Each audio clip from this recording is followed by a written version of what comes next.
Simon. Gary, we have to start at the end. Have you been told why that was? I was live, that they didn't think that it was a clear and obvious error. But having just spoken to Jonathan Moss, and fair play to him to come straight out, and he just apologised and said it was a blatant penalty and should have been given. So, Sorry, so Jon Moss has sent that to you? Yeah, and I sometimes feel bad because he's come out honestly. I spent the afternoon with him today, gave up a lot of midday in preparation around trying to understand the new guidelines and trying not to get myself booked on the first game with the new guidelines, which I failed in. But fair play to Jonathan for coming out, saying that it was a clear and obvious error, and he can't believe that the on-field ref didn't give it, can't believe that VAR didn't intervene. Probably made me feel worse, actually, because once you know you're right, feel worse about leaving with nothing.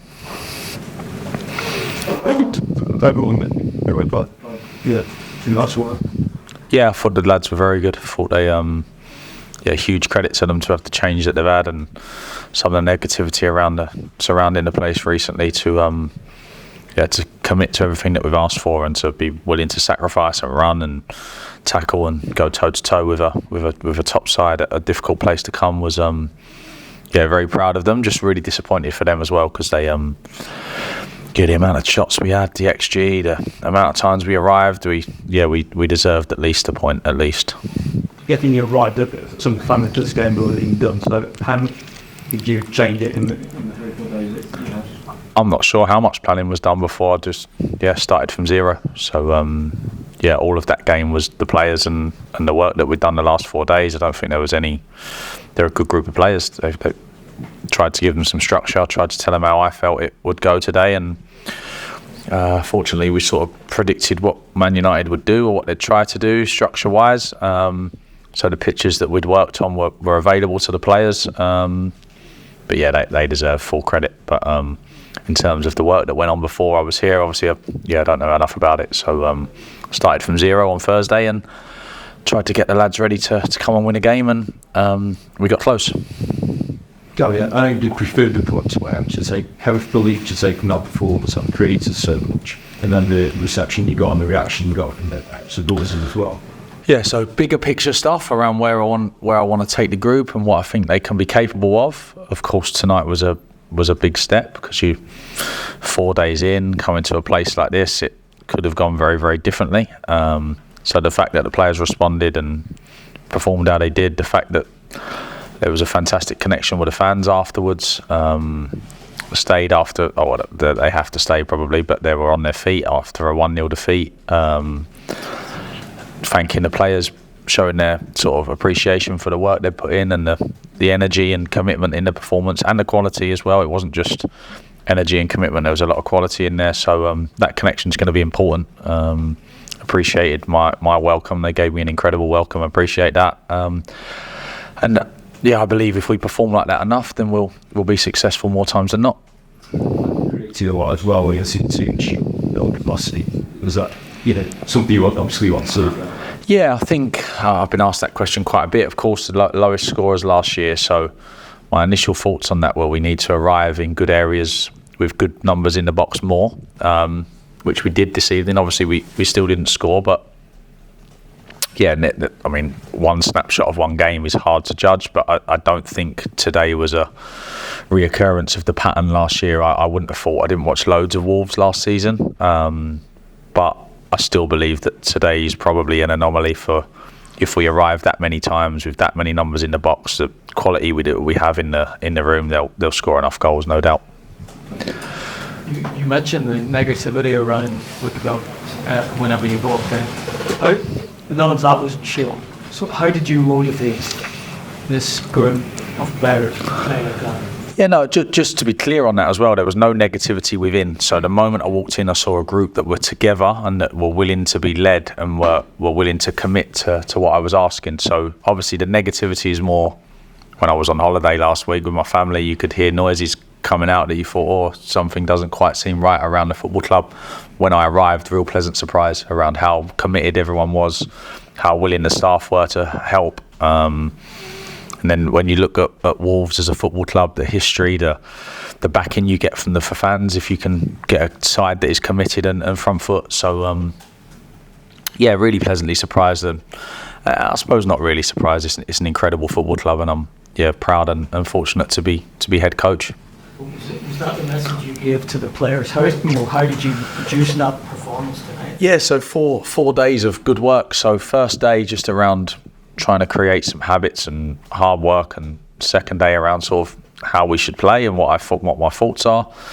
And then we switched to prep for Manchester United for a couple of days, and I tell the boys exactly what I think a team needs to be successful. I asked them to fully commit. I asked them to try and stick to the structure, which they did well at times, and then they found their own way at other times. But we'll improve that, no doubt. But they represented everything that I think a football team should be, which I'm proud of. But credit to them, not to me. I've been in the building 4 days, a long 4 days, did a lot of hours within the 4 days, but it takes the group to go out and perform like they did, not me. Gary, you weren't here last week, but a few times Howard Webb had to call the man who was here before you to apologise for some poor decisions. We've had another one tonight. How do you make sure that the players don't feel that Wrexham got it in for them, I suppose, and this stuff doesn't stay in their head? Yeah, I spoke to Howard Webb basically every Sunday last season around decisions that didn't go our way at Bournemouth, and obviously felt it was attached to us being Bournemouth. But I guess, hopefully it's not a thing. I don't think in any way the officials are trying to favour one side. I just think, and I've spoken to them about this a lot during last season, during the summer, I just think it's human nature that if there's something you're not quite sure on, even me and everybody in the room, I'm sure it would be impacted upon by the Old Trafford crowd, by the fact it's Manchester United. I just think it's human nature. So that's why I think VAR should be able to help, even if it's not. I mean, it was clear and obvious, but even if it's not, and the VAR are convinced that it's a penalty, I think they should just be able to give a penalty. So I've spoken to them about that before. Don't want to go into it too much. Hopefully we get our fair share. Often teams come in with loads of just get maybe on, or you're a bit more aggressive tonight. Can you talk us through what you done to go that way rather than to load whatsoever? Generally in football matches, I do some. We did go low block a couple of times last year with Bournemouth, but generally I try and find a way to be aggressive with sensibly. It verged on not quite as sensible as I would have liked at times. It was a little bit basketball match type game, but wanted to be aggressive when we were set and when we were comfortable, and we were. So the lads carried it out very, very well. But I think 23 shots, the most at Old Trafford for an away side since 2005, I'm led to believe. So the fact that we didn't manage to put the ball in the net and we have to leave with a tinge of disappointment is disappointing. Gary, no player in that starting line scored more than 2 goals last season. No competitions for anyone.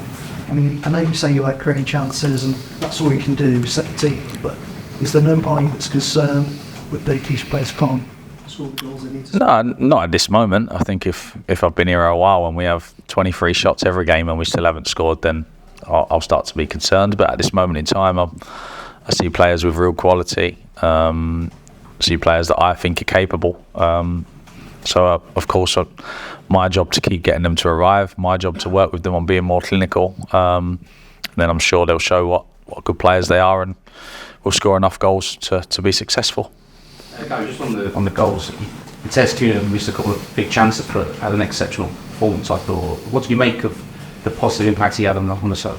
Yeah, I thought he was very good. He missed a lot of training this week with with a slight issue. So we were never going to get 90 minutes out of him. But he caused Man United problems, of course. Lots of things he can still improve. And he knows what they are at the moment. I've tried to help him as much as I can, and we're going to keep pushing because there's one hell of a player in there, but we do need to work still, and we do need to get him to a level that I think he can be at, to be able to do what he did tonight more regularly, add a goal at the end of it, be able to do it for 90 minutes, be able to to press and lead the team. But yeah, a talented boy that played a big part in a good performance for us this evening. There's always been a few question marks over him as an out-and-out number 9.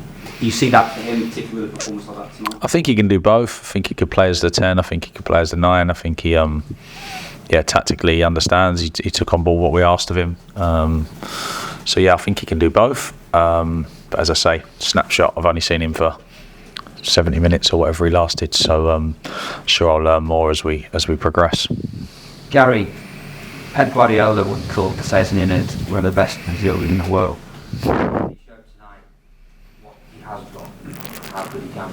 Yeah, I don't like to single people out on such a good team performance, but I'm very aware of Matheus' strengths and weaknesses, and he does some incredible things. I think I can help him. I think we can help tidy up his positioning and his understanding, and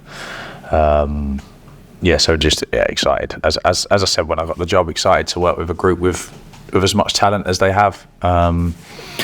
Hopefully we can manage to keep performing, but put some points on the board. But Matheus Nunes, I thought, was one of many that were very good this evening. Gary, how were the players after that in the dressing room? Yeah, I guess similar to me. I think I've spoken to them after the game, gave them my thoughts on it, but I think they'll share what I'm feeling around. Proud of what they managed to produce at Old Trafford. Not easy. Not seen many teams come here and do that. But then also a real underlying disappointment that we have to drive back down with no points. So I'm sure they're feeling the same. We'll pick them back up, make sure we recover, and it doesn't get too much easier next at the weekend against a fantastic Brighton side. Thank you very much, everybody. Thanks, guys. Have a good evening.